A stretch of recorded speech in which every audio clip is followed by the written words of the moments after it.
How y'all doing?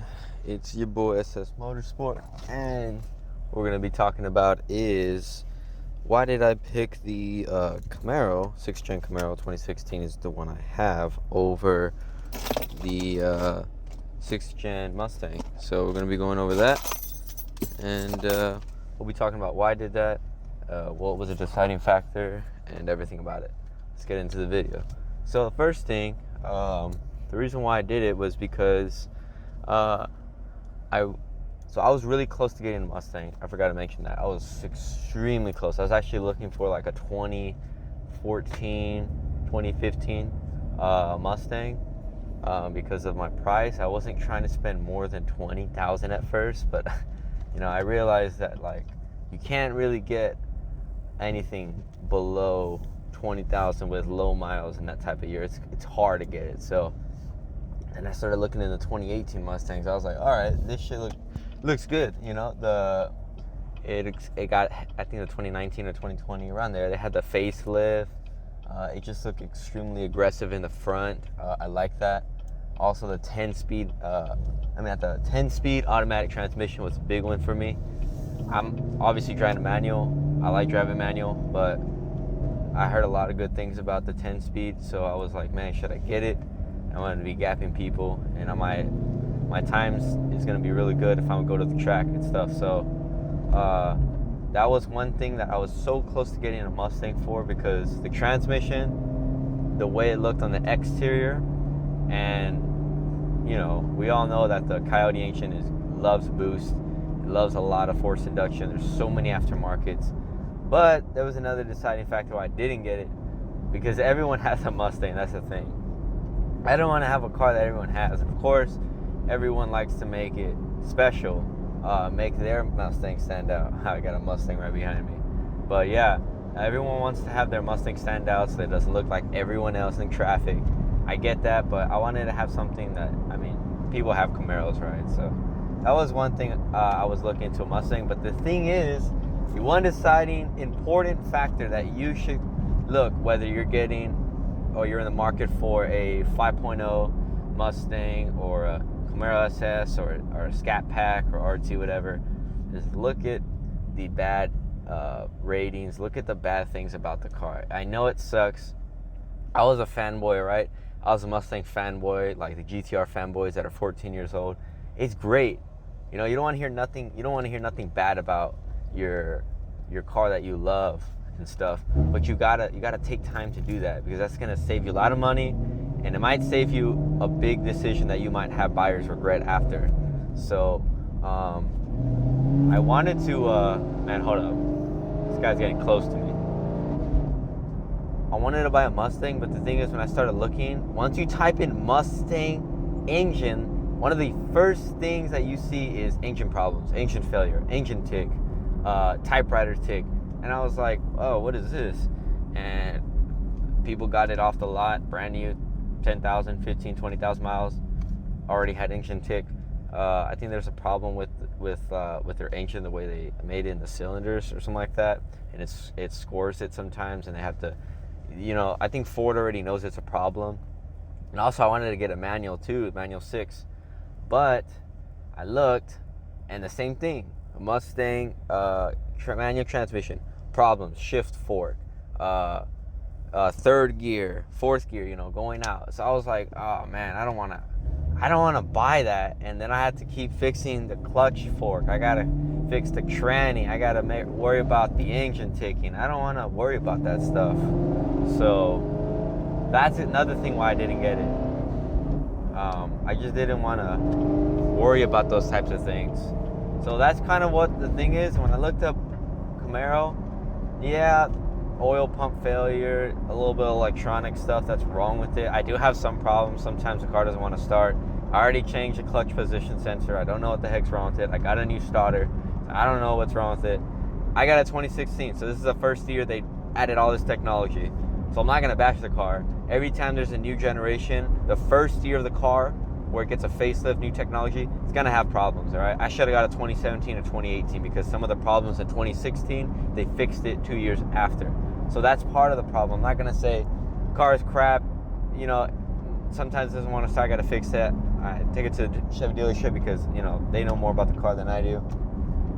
And sometimes I think the parking brake, it works, sometimes it doesn't. So that's another thing. But like, other than like engine failure, engine tick, car's running strong, it's running good. Another thing is price. The Camaro and the Mustang are extremely similar in price. You know, they have one SS, two SS, one LE. And then you got the Performance Pack 1, Performance Pack 2, Track. You know, you have all these things that the Camaro and the Mustang have. They're almost exactly the same price, but in my opinion, the Mustang's a little cheaper. There's a reason why everyone has it, because it's the most affordable car. You got a lot of bang for your buck. It's 465 horsepower. It's about 10 more horsepower. It doesn't sound a lot, but it does take in consideration when you're racing a Mustang. And another thing is, I wasn't gonna get a Mustang because it had obviously more horsepower, and I just, you know, Mustangs are really reliable, but I just didn't want to worry about the newer ones having all those, you know, problems with the engine and the manual transmission. And that means I would have to go to an automatic, which is cool, but I really wanted manual. So that's another deciding factor. But if you don't care about those things and you're going to boost it, you're going to modify it, you're going to, you know, take apart the engine, bore it out, it don't matter, because that's, the engine tick's going to go away. You're going to put in new pistons, new lifters, new connecting rods, new cam, you know, all that stuff. It don't matter. So if you're going to modify the car heavily, you know, I would do it, because you're not going to have warranty on it. Another thing, what else? So we went over the price, almost the same. Mustangs in some cases, depending on where you live, is a little cheaper. The problems of the engine's another thing. That's why I chose the Camaro. And the interior on the new Mustangs are freaking awesome. I love the 3-gauge cluster in the front where it shows the air vacuum or something like that. It's got the 3 air vents. It's got the Mustang emblem right here. You know, I was really in the market for a Mustang Bullet, so that was, oh my God, beautiful. Interior, you know, comparing to the Camaro, that's another reason why I got the Camaro. Mustang was great, but I wanted to have, like, obviously they both have backup camera, infotainment system, heated and cooling seats when you get the thing. But the Camaro has the overhead HUD display right here. I think that's pretty cool. It also has no lift shift. I'll be talking about the hidden features that the Camaro has that the Mustang doesn't. I think they do. Correct me if I'm wrong, but that's another thing I chose it, because you don't have to let go of the gas when you're shifting. And I don't know, the interior in the Camaro just looks so cool with the ambient lighting, just the way the cockpit looks, everything. It looks really badass. What is another thing? I mean, performance. It all comes down to, like, what do you like? You know, the reason why I chose the Camaro is because the Mustang, in my opinion, because it has that extra 10 horsepower, it has, I think, a higher piston ratio. I think on the Camaro it's 11.5 or 11, somewhere around there, compression ratio on the pistons. And then the Mustang, I think, has 12 or 12.5. I don't know, pretty high compression ratio. I think that is what, you know, gives it that extra 10 horsepower, but also other things too. So the Mustang, you know, it does pick up higher than the Camaro in the high end. I've raced Mustangs before. I get them from the start because I have more torque than them. This car is a torque monster. That's why I got it, because you feel this thing throw you back. You'll feel your head throw you back because this thing's got a lot of torque. Yeah, the Mustang, the thing I'm jealous about it is because it takes off in the high end. When you're racing a Mustang, whatever car you are, it usually comes creeping in the high end, because, you know, that car just starts coming up on the horsepower. It's really good. It lacks a little bit of torque, but it brings it up in the top end. Obviously, you can fix that with headers, tune, or E85, or whatever bolt-on you want to do. But that's the reason why I chose the Camaro, because it's a torque monster. Yes, it lacks in the high end, but I can fix that high end problem. I can get long tube headers, or I can get a tune. You know, I can get modifications and stuff like that to help me in the high end, because that's what I'm lacking. But another thing is, I do want a cam. You know, Camaros are notorious for cam. You know, what do you think of when you think of an old school Camaro, an old school Corvette, the chop? You know, you think of that. You think of that old school chopping Camaro. You know, you see it when you hear it. You hear it from a mile down. You hear that Camaro or the Corvette or whatever cammed. I think Mustangs, they have a dual cam. That's another thing. Do you want a dual cam or single cam? Obviously, Camaros have single cam. Mustangs have dual cam. That dual cam helps it a lot, especially in the high RPM too. But it's more expensive for getting cams like 1,800, 1,600, not including labor. But that's the thing. I think if you cam a Mustang, you won't hear it chop. I think you got to get it tuned for that. Correct me if I'm wrong, Mustang viewers. But I haven't really seen any Mustangs chopping, but I think it is possible.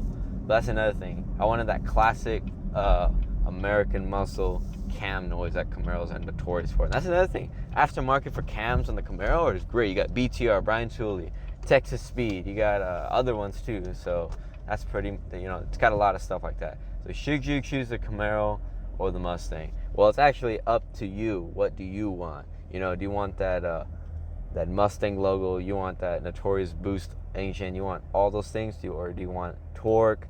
It all depends on what your personal preference is. I can't tell you what to choose, but each car has its own benefits and cons and stuff like that. So my personal opinion, if I were to do it again, I'll probably get a Mustang and see how it is. But I like my purchase. I like everything that comes with the Camaro 2SS that I bought. I wanted to get the 1LE, but should you choose Camaro? I think you should choose the Camaro. You just can't see out the back. So that pretty much does it for today. Thanks for watching. Subscribe, more content. Next video is hidden features that you didn't know the Camaro has. We'll be going over that. It's some pretty cool secrets that I didn't even know myself until looking it up. But yeah, pretty much it, y'all. Thanks for watching.